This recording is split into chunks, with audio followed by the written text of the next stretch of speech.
Halo Sobat Handal. Assalamualaikum, bagaimana kabarnya hari ini? Semoga kita semua dalam keadaan sehat dan selalu berbahagia dan berbagi. Berjumpa kita di podcast Handal, obrolan hangat dan mendalam, edisi perdana. Edisi kali ini sebagai bagian dari rangkaian kegiatan Hakordia, Hari Anti Korupsi Sedunia 2021, yang diselenggarakan oleh Kantor Wilayah Direktorat Jenderal Perbendaharaan Provinsi Sumatera Selatan. Nanti kita akan menikmati obrolan ringan bersama para aparat penegak hukum yang luar biasa dengan mengambil tema menguatkan integritas, menjaga semangat anti korupsi. Bintang tamu kita kali ini luar biasa. Nanti beliau-beliau akan bertindak selaku narasumber berbagi cerita sebagaimana tema kita kali ini. Sebelumnya kita sapa beliau dulu ya. Baik Bapak-bapak, selamat datang di dalam podcast Handal. Ya. Sehat semua Pak ya? Alhamdulillah sehat. Semangat ya? Semangat.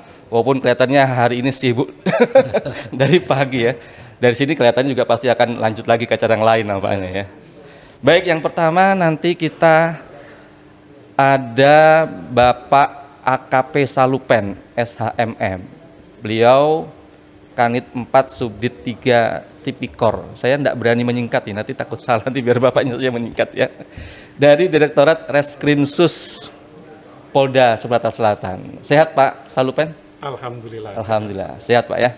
Yang kedua adalah Bapak Roy Riyadi, SHMH ya. Beliau adalah Koordinator Intelijen Kejaksaan Tinggi Sumatera Selatan. Ya. Sehat Bapak Roy? Alhamdulillah sehat Pak. Alhamdulillah sehat. Sehat semua, semangat semua. Semangat. Baik, kita obrolan santai saja Bapak. Kita akan bicara ya dalam rangka juga mengedukasi ya kepada masyarakat, karena nanti podcast kita akan juga dinikmati oleh seluruh masyarakat ya terkait dengan bagaimana menguatkan integritas dan menjaga semangat anti korupsi. Baik, jadi Bapak kalau kita bicara tentang integritas ya, mungkin seperti apa dan bagaimana menguatkan nilai-nilai integritas itu pada institusi mungkin Bapak di kepolisian atau juga yang di kejaksaan gitu. Mungkin dari Pak Salupen dulu, silakan Pak. Terima kasih Pak. Sebelum saya menyampaikan maaf dari Kasubdit kami yang harusnya hadir, cuman karena ada kegiatan kami mewakili. Siap Pak. Nah, salah satu cara kami untuk menguatkan integritas di dalam melalui pembinaan rutin yang kami lakukan. Itu terpusat, kemudian juga dilakukan di tingkat Polda. Kalau terpusat itu kita ada pelatihan setiap rutin itu Pak. Dalam waktu tertentu kita dipanggil ke Mabes, kemudian ada pelatihan peningkatan. Salah satunya juga untuk meningkatkan integritas. Kemudian juga kita ada, kalau tingkat Polda ada namanya pelatihan fungsi teknis. Itu kalau bulan ini mungkin Senin nanti kita akan lakukan mengundang semua penyidik tipikor itu dari setiap kabupaten. Ada pelatihan lagi fungsi teknis tipikor. Di situ juga kita sisipkan masalah integritas, kemudian fungsi-fungsi teknis lainnya. Itu saja yang saya sampaikan. Kalau menurut Pak Salupen sendiri integritas itu apa sebenarnya? Integritas itu bisa mudah disebutkan dan susah. Nah itu dia. Ini yang menarik itu di situ Pak. Gimana Pak coba? Ya, keselarasan antara perbuatan dengan tingkah laku. Hal-hal yang kecil, contohnya gini Pak. Ya. Bisa jadi kita diundang untuk ngisi suatu materi. Diundang cuma satu orang, cuman oleh yang mengisi materi mengajak istri Pak. Oh gitu ya? Ngajak istri, kemudian menikmati fasilitas yang walaupun tidak menyalahi hukum. Contohnya menginap di hotel. Dalam satu kamar kan satu orang yang diundang. Cuman hotel juga memperbolehkan untuk 2 orang menginap di situ dalam satu kamar. Kemudian juga ada makan pagi yang disiapkan hotel Itu juga tidak dilarang untuk 2 orang. Cuman harusnya 1 orang yang diundang, tapi istri ikut juga fasilitas itu. Menemani nggak boleh Pak ya? Nggak boleh harusnya. Itu kan nggak ada hukum yang dilarang, etika tidak ada. Betul. Dilanggar. Cuman integritas kita selaku penyidik atau selaku pegawai negeri itu sudah tercacati gitu Pak. Ya, luar biasa. Saya baru tahu loh Pak. Sampai gitu sampai integritas itu pasti kaitan dengan pelanggaran hukuman gitu ya, atau pelanggaran peraturan kan gitu ya. Ya bukan cuma hukum, itu kan ada norma, ada etika. Betul. Nah, itu Pak. Baik, terima kasih Pak Salupen. Sekarang ke Pak Roy lah. Kalau di kejaksaan seperti apa Pak? Kalau kita bicara integritas mungkin hampir tidak beda jauh kawan-kawan di kepolisian. Kalau kami melihat integritas itu melekat kepada perilaku pada seseorang ya. Artinya apa yang disampaikan rekan saya tadi, Pak Salupen tadi, dari apa yang diucapkan itu sesuai dengan apa yang berbuat seperti itu. Karena nanti akan dilihat dari akuntabilitas pekerjaannya bisa dipertanggungjawabkan seperti itu. Jadi kalau kami di kejaksaan itu pertanyaannya bagaimana meningkatkan integritas? Itu Pak yang kita pengen gali lagi tuh Pak. Pertama yang pasti kita meningkatkan SDM-nya seperti itu. Jadi peningkatan SDM itu tidak hanya melalui secara formal, melalui diklat, tapi juga peningkatkan karakter imannya seperti itu. Jadi tidak bisa kita pisahkan antara hubungan kita, pertanggungjawaban kita dalam berbuat sebagai manusia kepada Sang Pencipta seperti itu. Karena kalau kita meyakinkan yang kita kerjakan ini nanti bersumber pertanggungjawabannya kepada Tuhan, insya Allah integritas itu pasti terbentuk. Betul. Lalu yang kedua, kita memberikan punishment, pengawasan yang begitu kuat. Nah ini, jadi perbuatan-perbuatan yang dilakukan oleh oknum, oleh yang beberapa perbuatan-perbuatan tercela segala macam itu, jangan segan-segan diberikan semacam punishment, hukuman seperti itu. Jadi biar kawan-kawan di kejaksaan, teman-teman di kejaksaan itu dia memahami bahwasanya perbuatan pekerjaan dia itu muaranya adalah pertanggungjawaban, akuntabilitas seperti itu. Ya, ini luar biasa ya. Jadi sudah dibangun mindset akuntabilitas atau pertanggungjawaban itu tidak hanya di dunia gitu kira-kira Pak ya. Iya, seperti itu. Tapi juga ada pertanggungjawaban kepada Sang Maha Pencipta gitu Pak ya. Nah, ini kalau sudah terbentuk ini luar biasa memang. Luar biasa. Tapi kalau kemudian kita kaitkan, sebenarnya integritas itu tidak harus dikaitkan dengan korupsi kali Pak ya. Artinya integritas itu bisa dalam berbagai sisi gitu ya. Tapi karena kita bicara sekarang ini dengan momen anti korupsi gitu ya. Nah, bagaimana kalau kemudian integritas itu kita kaitkan dengan korupsi, atau korupsi itu apa sih gitu loh. Nah, kalau dari sisi kejaksaan itu mungkin bisa menilai nggak? Atau berbeda nggak sih sebenarnya? Ini kita pengen tahu juga nih sebenarnya. Definisi korupsi antara kejaksaan dengan kepolisian ya. Itu apa gitu. Mungkin dari Pak Roy lagi lah biar sekalian menyambung ya. Korupsi itu apa, dan kalau dari sisi kejaksaan terkait dengan masalah penanganan korupsi itu dari sisi mananya Pak? Oke. Korupsi itu sebenarnya sederhana kita berpikir.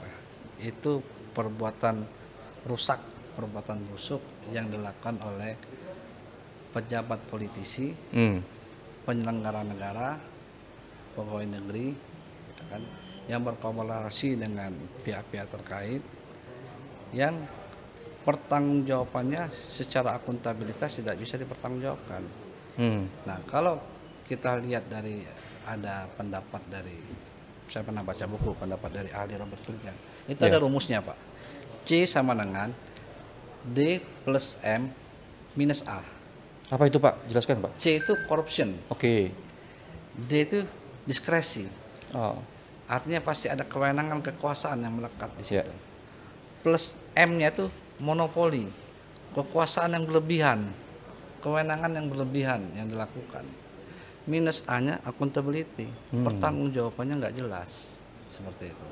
Maka kalau Transparansi Internasional menyebutkan definisi korupsi itu perilaku pejabat politisi, perilaku pejabat penyelenggara negara ASN yang secara berlebihan yang tidak dapat dipertanggungjawabkan. Nah, lalu bagaimana kejaksaan menyikapi seperti itu? Pertanyaan sederhananya kan seperti Betul, itu. Pak. Pertama, kita punya dua mata pisau di kejaksaan itu untuk pemberantasan. Pertama, mengenai pencegahan. Seperti yang kita lakukan sekarang, Pak, protes ini kan sebenarnya bagian dari kita edukasi pendidikan korupsi pencegahan. Terus melakukan seminar, pendampingan segala macam. Terus satu sisi lain menggunakan efek jerah penindakan yang bisa kita lakukan di proses penyelidikan, penyidikan sampai ada upaya penahanan dan sampai kita ada konsep bagaimana memberikan efek jerah itu kita memiskinkan koruptor tersebut. Memiskinkan koruptor tersebut. Ini akan saya gali lagi nanti, tapi nantilah. Seperti itu. Jadi di kejaksaan dua mata pisau itu dalam proses penegakan itu yang dilakukan. Jadi kita tidak bicara korupsi ini bukan hanya bicara memenjarakan pejabat, bukan, Pak. Itu harus agak dirubah ya mindsetnya itu ya. Tapi bagaimana memberikan edukasi. Kita masuk dalam sistem penyelenggara negara itu, masuk dalam masyarakat, bagaimana korupsi itu bisa dicegah. Karena ada kaitannya nanti di pertumbuhan ekonomi, pembangunan ekonomi dan sebagainya, seperti itu. Saya rasa konsep kita seperti itu sekarang kita laksanakan. Baik, terima kasih. Mencegah terjadinya korupsi. Nah, ini kalau Pak Salupen pasti lancar menjawabnya nih, Pak. Gimana kalau dari sisi kepolisian, Pak? Korupsi. Kalau korupsi itu, kalau Pak Roy tadi ada rumus, kami juga ada rumusnya, Pak. Wah, ini adu rumus nih, Teh. Kita menyatukan rumus, Pak ya. Iya. Oke, gimana, Pak? Cuma enggak beda jauh. Ya. Enggak beda jauh, agak mirip lah. Jadi hubungan antara integritas dengan korupsi itu, Pak. Kalau rumusnya itu antara kewenangan terus ditambah kesempatan yang ada, ditambah lagi minus integritas, Pak. Jadilah korupsi itu, Pak. Bagaimana kepolisian untuk mencegah terjadinya korupsi? Ada beberapa upayanya, Pak. Salah satunya kami dengan Kejaksaan, kemudian dengan Kementerian Dalam Negeri itu ada MOU. Jadi pada tahun 2018 itu ada MOU antara penegak hukum dengan Kementerian Dalam Negeri. Penegak hukum dalam hal ini polisi dan kejaksaan. Jadi dalam salah satu pasal disebutkan bahwa apabila ada laporan masyarakat yang masuk ke aparat penegak hukum, dalam hal ini polisi dan kejaksaan, itu koordinasi dulu dengan APIP untuk dilakukan audit. Nah, apabila ditemukan adanya kerugian negara atau kelebihan bayar, itu dikasih kesempatan dulu, Pak, selama 60 hari untuk mengembalikan adanya kelebihan bayar tadi, Pak. Apabila dia kembalikan dalam waktu 60 hari, itu dinyatakan kesalahan administratif aja, Pak. Namun apabila lewat dari 60 hari, baru bisa kita lanjutkan menjadi pidana mungkin ke depannya. Dilakukan penyidikan lanjut sampai tahap pemberkasan, kemudian dipersidangkan dan dituntut terlebih dahulu oleh kejaksaan. Demikian, Pak, bentuk kita bentuk pencegahan lah mungkin itu masuk, Pak, ya. Untuk pencegahan. Jadi kami mengedepankan dulu pengembalian kerugian tersebut. Dikasih kesempatan. Begitu, Pak. Kalau kemudian masyarakat mengatakan, oh kalau gitu korupsi, tapi kalau ketahuan dikembalikan uangnya nggak jadi korupsi gitu. Bisa begitu nggak ya? Beda itu, Pak. Beda ya, nggak seperti itu mestinya, Pak ya? Kalau masih dalam tahap penyelidikan masih kita kasih kesempatan. Tapi kalau sudah tahap sidik, kembali ke pasal 4 dalam Undang-Undang Korupsi itu sendiri, pengembalian tidak menghapus pidana. Itu, Pak. Ya, saya khawatir tadi ada pemahaman seperti itu dulu, Pak. Kan jadi kayaknya coba-coba dulu aja gitu ya. Nanti kok ketangkap duitnya kembaliin lagi gitu ya. Enggak Pak ya? Enggak kayak itu Pak. Oke, jadi clear ya. Jadi jangan pernah berpikir untuk korupsi gitu ya. Oke, tadi saya tadi kalimat Pak Roy tadi. Kalau memiskinkan koruptor itu apa kemudian disita semua asetnya atau gimana sebenarnya Pak? Ya, ini sebenarnya Istilah itu kan ya, sempat rame gitu ya di masyarakat itu. memang ini metode penegakan hukum yang caranya udah kita menggunakan konsep follow the money Pak. Oke. Jadi kita ikutin semua aliran. Mhm. Prinsip sederhananya cuma satu. Pelaku kejahatan itu tidak boleh nikmatin hasil kejahatan. Itu sederhananya seperti itu. Ya. Kenapa? Kalau dia menikmati kejahatan, pertama hasil kejahatan itu bisa membiayai kejahatan baru. Oke. Seperti itu. Yang kedua, ya kan, para koruptor ini sebenarnya efek jerah dia itu dia takut kalau miskin, Pak. Ya. Ya, Betul. seperti itu. Betul.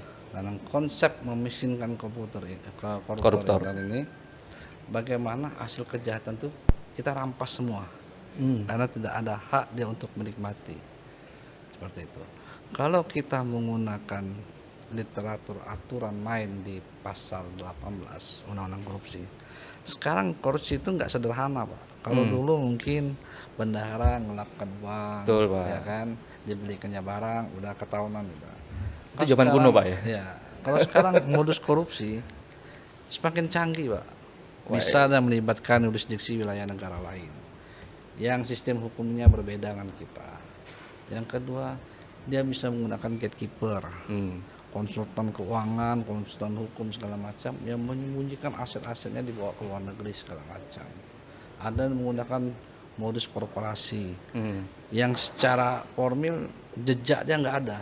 Tetapi dia menikmati hasil itu, dia mengendalikan perbuatan itu. Nah, dengan modus seperti itu, tentu penegak hukum bekerja tidak bisa secara konvensional. Mengejar pengakuan nggak bisa. Susah cari orang mengaku, Pak saya korupsi ya. Itu udah luar biasa banget tuh ada orang kayak gitu Pak ya. Makanya kita melibatkan teman-teman PPATK, kita melibatkan yang lain untuk apa? Kita ikutin aliran kejahatannya itu. Sehingga kan kalau di dalam ini salah satu alat bukti yang tidak bisa dibohongi adalah transaksi elektronik. Buktinya, itu pasti tercatat Pak ya? Setiap kali melakukan transaksi elektronik itu Pak? Ya kan yang koran pasti tercatat. Pihak perbankan masih mencatat itu. Boleh dia berbohong, tetapi di pencatatan rekeningnya ada. Kalau sepanjang dia lewat perbankan. Seperti itu. Kalau dikirim lewat paket Pak? Ada pencatatannya kan di paket ada. Oh iya ada ya. Ada resinya tuh Pak ya. Nah, bisa juga kita menggunakan media lain seperti itu. Misalnya kita menemukan CCTV segala macam. Karena secara konvensional sekarang agak sulit Pak. Jadi penegakan hukum, prinsip keduanya, penegak hukum harus lebih cerdas selangkah dari pelaku. Kalau kita kalah, kalau saya dengan Pak Selupen kalah dengan pelaku, nggak terbuka kasus Pak. Kami kejar pengakuan mereka dari pagi sampai sore kami periksa, nggak mengembang Pak kasus itu. Nah, balik lagi miskin koruptor itu, dengan kita berusaha rampas aset-aset kejahatannya, dengan begitu kita bisa memberikan efek jerah.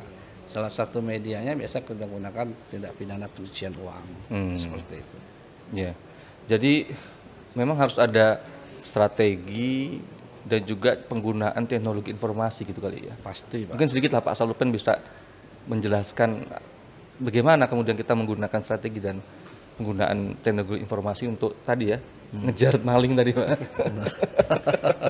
Jadi banyak teknis yang kami gunakan Pak. Awal-awalnya kita lakukan profiling dulu terhadap si tersangka tadi. Profiling menggunakan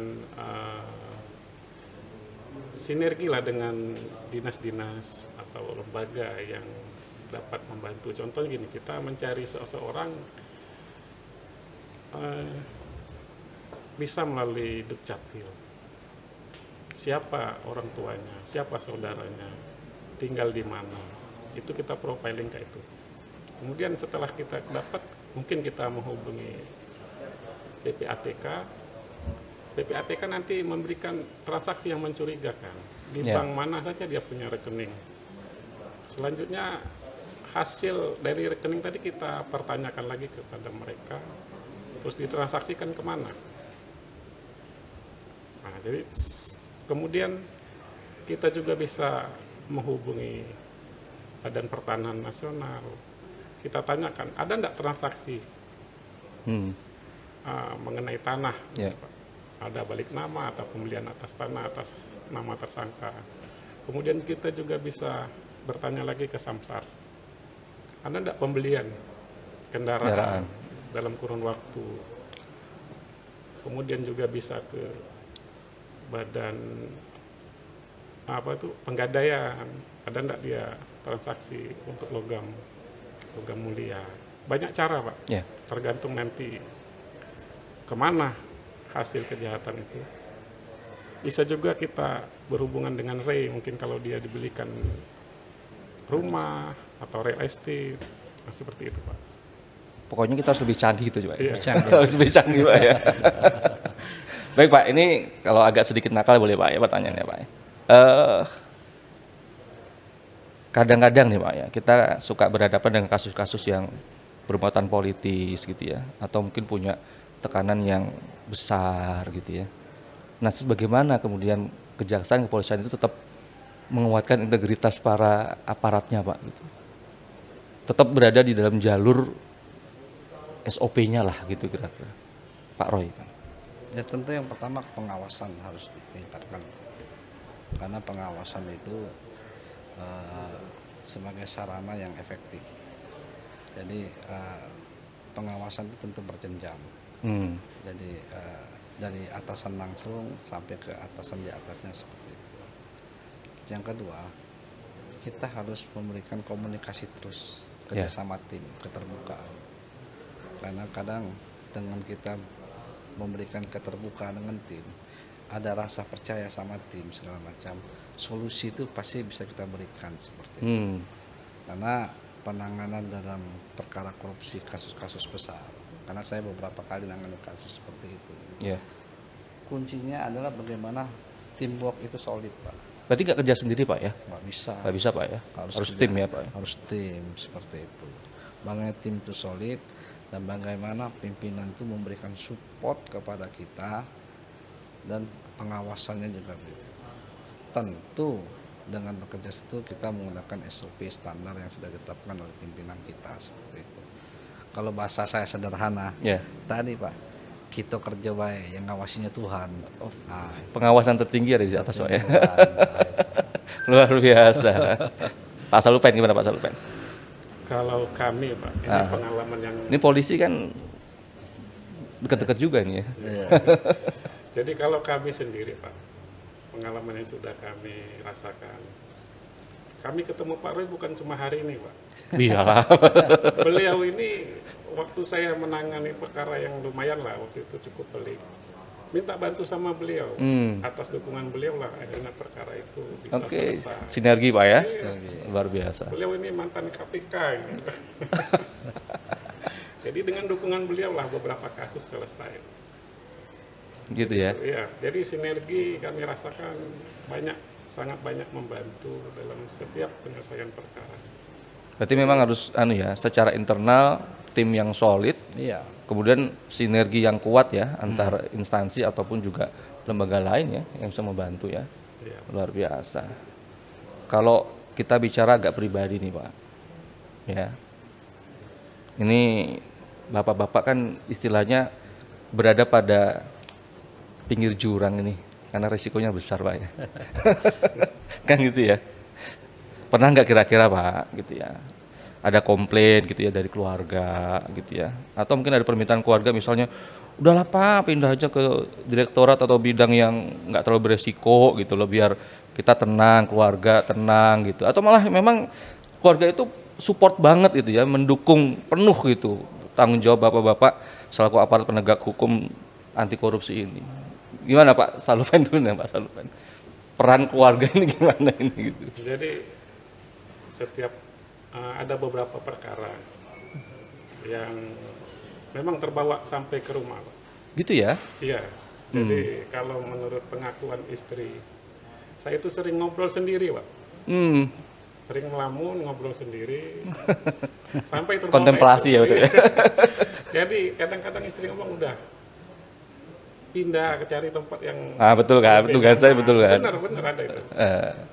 Tapi kalau saya pindah kemana? Ini memang pada saat itulah seninya, Pak. Ya. Seni dalam melakukan penyidikan. Pada saat merasakan itu memang kita jadi terpacu, Pak. Bagaimana mencari jalan keluarnya, kemudian perkara dapat selesai. Pada saat dia selesai ada kepuasan tersendiri. Nah itu yang membuat kita jadi ketagihan dalam menangani suatu perkara. Berapa besar uang negara yang bisa kita selamatkan, hasilnya bisa dinikmati oleh masyarakat. Kemudian ada rasa kayak mana? Benar tadi, ada rasa puas, Pak, bisa selesai suatu perkara. Iya. Gitu, Pak. Pada akhirnya keluarga mendukung Pak ya? Iya, akhirnya keluarga mendukung. Pasti mendukung, Pak, selesai. Siap. Pak Roy gimana Pak Roy? Ceritanya gimana Pak Roy? Kalau saya kebenaran dinas di beberapa provinsi, Pak. Udah ya? Udah. Keliling Pak ya? Dan selalu istri saya ikut. Mantap. Karena peran keluarga itu sangat kuat dalam pekerjaan kita. Ya, betul Pak. Doa dan support istri dan anak. Orang tua itulah obat buat kita, Pak. Karena resiko dari pekerjaan kita ini kan kadang kita menghadapi koruptor dengan secara finansial mereka kuat, ya. Secara massah mereka banyak, betul. Seperti itu. Yang mengalahkannya cuma kekuatan doa, Pak. Seperti itu. Terus ya alhamdulillah istri itu udah paham pekerjaan suaminya, dia nggak komplain. Paling dia komplain jangan cepet-cepet pindah lagi, baru gitu ya. Maksudnya pindah provinsi tadi tuh ya? Pindah provinsi, Pak. Ya. Karena kan anak ikut sekolah juga. Ya, betul. Wih, luar biasa ini. Memang keluarga top lah ya. Tapi kira-kira pernah ada godaan nggak sih Pak Roy? Kalau godaan tuh pasti ada, Pak. Ada ya? Iya, apalagi kita perkara-perkara yang perkara korupsi ini kan perkara extraordinary crime, Pak. Ya. Dari sisi pelaku, dari sisi objek yang kita tanganin finansialnya besar, itu pasti, Pak. Pasti ada godaan. Segala cara seperti itu. Ya tadi kita kembalikan tadi, innamal a'malu binniyat. Niat kita apa kan? Siap. Dalam bekerja kan. Betul. Nah, itu. Insya Allah ya dengan support doa keluarga, kita yakin, bahasa saya sederhana, kita kerja baik biar Tuhan yang Ada godaan juga Pak sebelumnya? Oh banyak, Pak. Wah ini kalau yang banyak seru nih Pak. Pasti ya Pak. Cuma kan kembali ke kita lagi, Pak. Ya Pak. Korupsi itu, perilaku korupsi itu kan dari dalam kita yang lebih banyak dari dalam, Pak, daripada dari luar. Nah, tinggal bagaimana cara kita menata diri kita. Kalau godaan itu banyak, pasti banyak.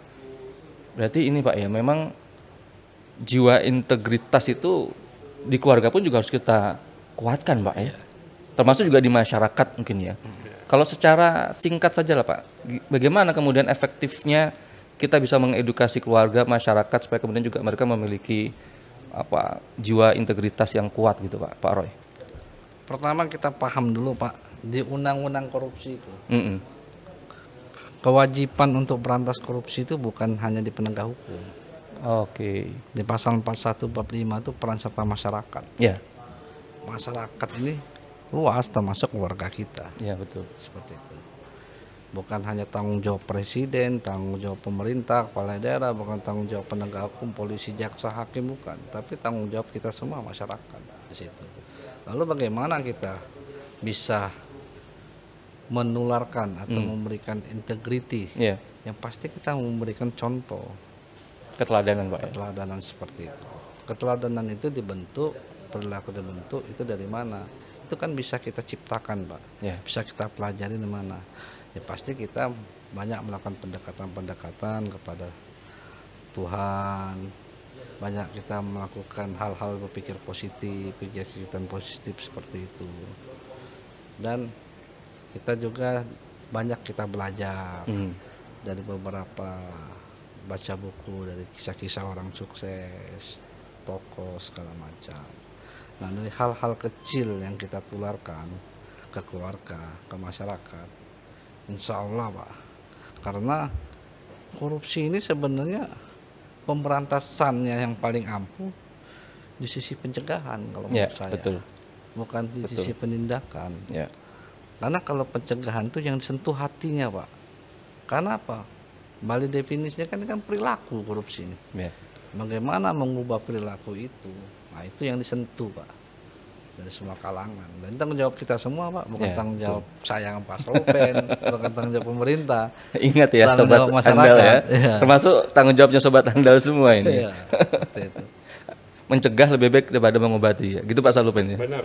Gitu Pak ya. Singkat Pak, gimana Pak? Saya setuju dengan Pak Roy tadi. Ya. Pertama kita memberikan contoh dulu. Yang paling lingkup paling kecil ya dalam satu unit saya. Kasih contoh dengan anggota, kemudian kembali ke keluarga, kasih contoh juga sama keluarga. Dan rasa syukur lagi Pak. Ya. Syukur dengan apa yang sudah kita punya sekarang ini, itu sudah cukup untuk dengan memberikan contoh, dengan kemudian juga rasa syukur yang sudah ada, kita mungkin bisa untuk mencegah terjadinya korupsi di lingkungan kita, sekitar kita. Betul. Dan rasa syukur itu nggak hanya kita sendiri Pak ya, keluarga juga Pak ya. Iya. Kalau keluarga nggak banyak syukurnya kan banyak mintanya nanti Pak. Itu yang bahaya tuh Pak. Iya. Luar biasa ini Pak Roy dan Pak Salupen ini akan bisa memberikan inspirasi kepada banyak pendengar kita ini ya. Sobat handal ini harus dicontoh nih. Luar biasa, tapi tidak terasa waktu kita ternyata ya mungkin kalau kita ngobrol bisa panjang lebar sambil ngopi enak Pak ya. Tapi Bapak pasti banyak tugas lagi yang menunggu gitu Pak ya. Cerita korupsi ini nggak habis-habis. Nggak habis-habis itu ya Pak. Atau nanti kita episode kedua aja Pak ya. Kita lanjutkan yang lebih seram-seram gitu ya.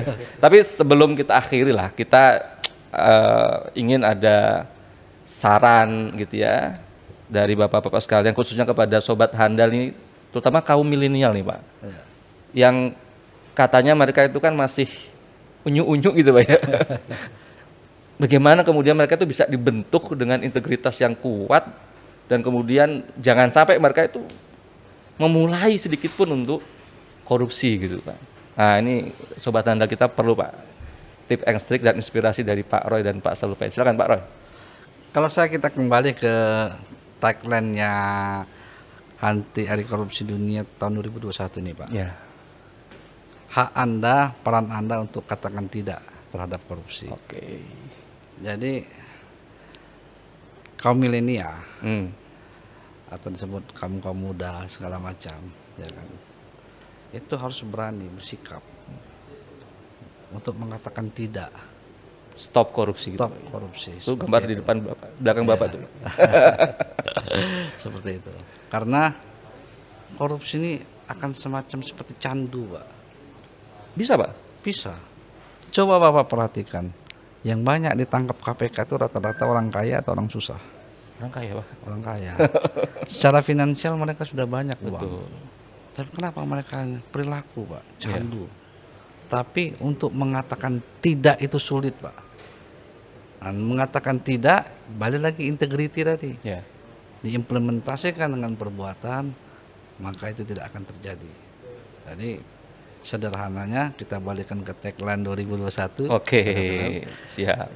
Hak Anda, peran Anda untuk katakan tidak pada korupsi. Tidak. Ya, hak Anda, peran Anda untuk katakan tidak pada gitu korupsi. Ya. Pak Salupen. Mungkin perlu ditambahkan juga, berani untuk tidak dengan korupsi. Ya. Berani menyatakan kalau ada korupsi di sekitarnya, hubungi kami berdua. Di nomor telepon di layar sini gitu Pak. Maksudnya instansi kami berdua. Oh iya Pak. Siap. Kami menerima, kemudian akan segera menindaklanjuti apabila ada laporan dari rekan-rekan kaula muda, generasi muda, apapun bentuk korupsi. Asal jangan fitnah, Pak. Maksudnya gimana, Pak? Ya fitnah bentuknya. Ada korupsi, Pak, di sini, tapi tidak menyertakan bukti-bukti yang cukup. Hoax itu jatuhnya nanti, Pak, ya. Jadi dengan tujuan untuk menjatuhkan seseorang. Oke. Gitu. Atau cuma cari sensasi ya biar viral. Sekarang kan gitu ya kadang-kadang ya. Baik, luar biasa Pak, tapi waktu kita ya, terima kasih banyak ini kepada Pak Roy Riyadi dan Pak Salupen. Nanti kalau ada waktu kita undang lagi boleh lah Pak ya. Insya Allah Pak.